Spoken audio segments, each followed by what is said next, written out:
Good afternoon. We're covering the week of December 3 to December 7, and clearly we have a lot of volatility on the markets, big corrections, big stories. We're going to talk a lot about that and try to discover what's going on. We have a lot of data. We have labor report. We have upcoming data. We have the Brexit vote upcoming. And as I say, we were in Argentina and Brazil over the weekend. We're going to make some, over the weeks, we're going to make some comments on that. So let's start with the markets. Very rough week. Markets were down anywhere between 4 and 5%. Basically, again, flat for the year, nothing. On many issues. On one side, we started on a good tone that the U.S. and China had sort of signed a truce, trying to solve these issues for commercial war. Looks like we have a good space and time, and the market was happy with that. But then somehow lack of clarity and some other mixing stories there sort of diluted the story. I think probably the big story was the inversion of the curve. Not quite inversion, but the fact that the curve is flat and discounting that maybe we have seen the best and we might be close into a recession. And then, lately, to add a little bit insult to injury, the arrest of the CFO of Huawei, the largest Chinese company, cellular company, also provider of towers, created, the perception there will be more friction coming between China and the United States. What do we think? We think it's overdone. We think it's not really, it should not be as much.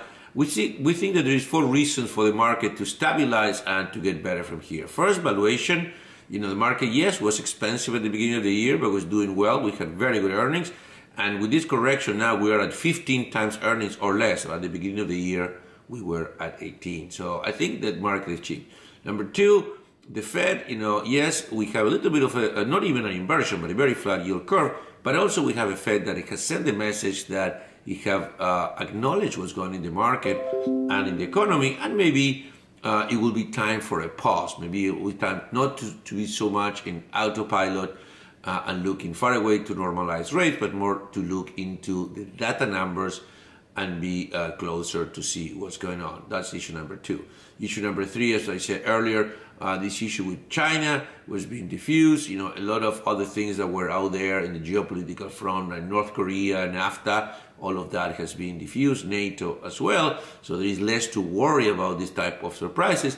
And finally, the first readings on the Christmas season seems like for record highs. Remember that despite all the noise, we still have a record consumer confidence, a record employment, a record unemployment, and it seems that we might have a very good rally, or at least a very record number on Christmas sales.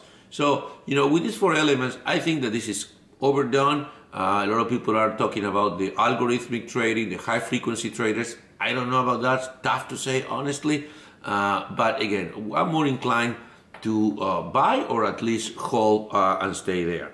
Speaking about that, let me jump into Argentina. As we comment over the week, we were there, we were at the G20, impeccable execution. Really, congratulations to President Macri on all the work that he did there. Again, I think it was very good. Also, they got a good chunk of investments from all the countries that visited, and he was a small fish into a big pond with a lot of big fish, and he managed to do very well. I like the market, tactically speaking. We went long that market, and if you look at what happened over the last week, on the big correction days, Argentina managed to outperform the market. So it tells me that there is a good technical support there. Look at the banks, look at the energy companies. We also spent 3 days in Brazil last week talking about the new Bolsonaro, the new president. We'll leave that for this week. Luis Carvalho and I traveled together. We're going to put a piece together and trying to decipher Mr. Bolsonaro. This Tuesday, we have the Brexit vote.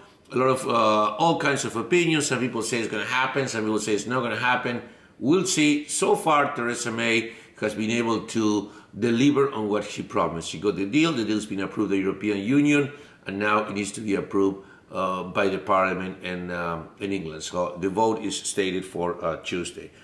We also had, an 11-hour agreement with the OPEP. They were, thinking that they were going to get a deal. Then they didn't get a deal. The oil market was also very, very volatile.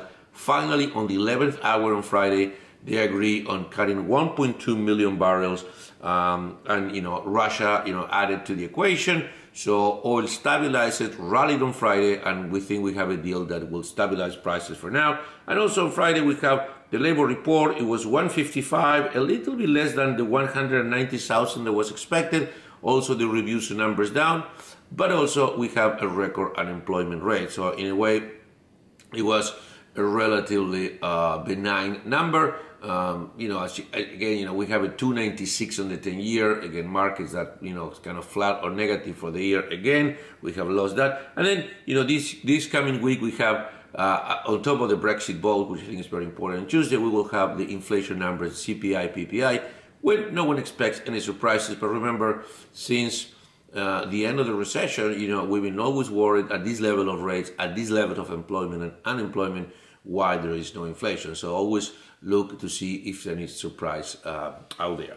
That's all we have. We're in December. Usually it's going to be low levels of activity. And again, for our clients, every day, 9:45 a.m. to talk about the markets. If you want more information, visit our page in winston.capital. Have a great week.